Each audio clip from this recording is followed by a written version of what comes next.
भारतीय पहलवान विनेश फोगाट इस वक्त सुर्खियों में बनी हुई है। पेरिस ओलंपिक में 100 ग्राम अधिक वजन के कारण उनके हाथ से पदक जीतने का मौका चला गया। पूरे देश ने विनेश का उत्साह बढ़ाया और इस बात का एहसास दिलाया कि वह ऑलरेडी एक विनर है।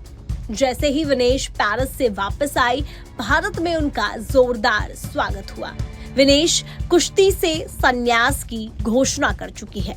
इसके बाद लोगों के जहन में सवाल उठने लगे कि अब विनेश का नेक्स्ट प्लान क्या होगा। ऐसे में इस सवाल के जवाब दिखने शुरू हो गए हैं। जी हाँ, विनेश ने शुक्रवार को दिल्ली में हरियाणा के सांसद दीपेंद्र हुड्डा और उनके परिवार के साथ मुलाकात की, जिसके बाद राजनीतिक गलियारों में अटकलें तेज हो गई है। कयास लगाए जा रहे हैं कि वह जल्द ही कांग्रेस के साथ राजनीतिक पारी शुरू कर सकती है। हरियाणा के सांसद हुड्डा ने विनेश के साथ मुलाकात की फोटो सोशल मीडिया पर शेयर की। चर्चाएं तो ये भी हो रही है कि विनेश शुक्रवार को प्रियंका गांधी वाड्रा और पार्टी के अन्य नेताओं से भी मिलने वाली है। वह खिलाड़ियों के धरने के दौरान उनसे मिली थी। वैसे स्वदेश लौटने के बाद से ही विनेश फोगाट लगातार हुड्डा परिवार के साथ संपर्क में है।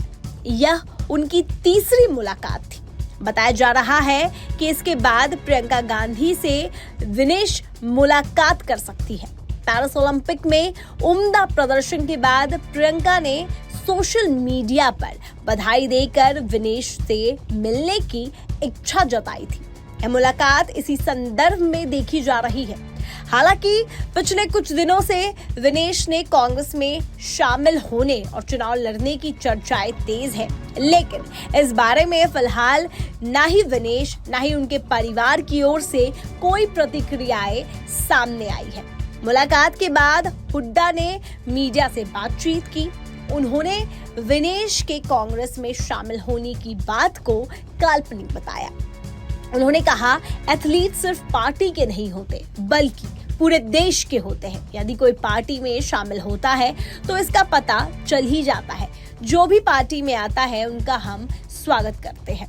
उन्होंने कहा, विनेश के साथ अन्याय हुआ है, उन्हें उचित सम्मान मिलना चाहिए, उन्हें राज्यसभा में मनोनीत किया जाना चाहिए था। उन्होंने यह भी कहा कि सरकार को उन्हें वही सम्मान दिया जाना चाहिए था जो ओलंपिक में गोल्ड विजेता को मिलता है, जबकि हरियाणा सरकार ने उनके लिए रजत पुरस्कार के बराबर राशि की घोषणा की है। उन्होंने कहा, जिस तरह से सचिन तेंदुलकर को राज्यसभा के लिए मनोनीत किया गया था, उसी तरह विनेश को भी राज्यसभा के लिए मनोनीत किया जाना चाहिए था।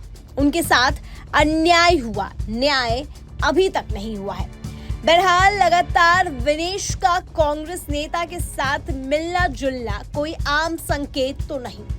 ऐसा लग रहा है मानो जल्द ही कांग्रेस कोई बड़ा ऐलान कर सकती है। हालांकि इस पूरे मुद्दे पर विनेश और उनका परिवार खामोश है, लेकिन राजनीति में ज्यादा दिन तक चीजें छिपाए नहीं छिपती। देश और विदेश की तमाम खबरें देखने के लिए बने रहिए न्यूज स्टेट्स के साथ। न्यूज नेशन अब व्हाट्सएप पर खबरों के ताजा अपडेट के लिए न्यूज नेशन के इस QR कोड को स्कैन करें।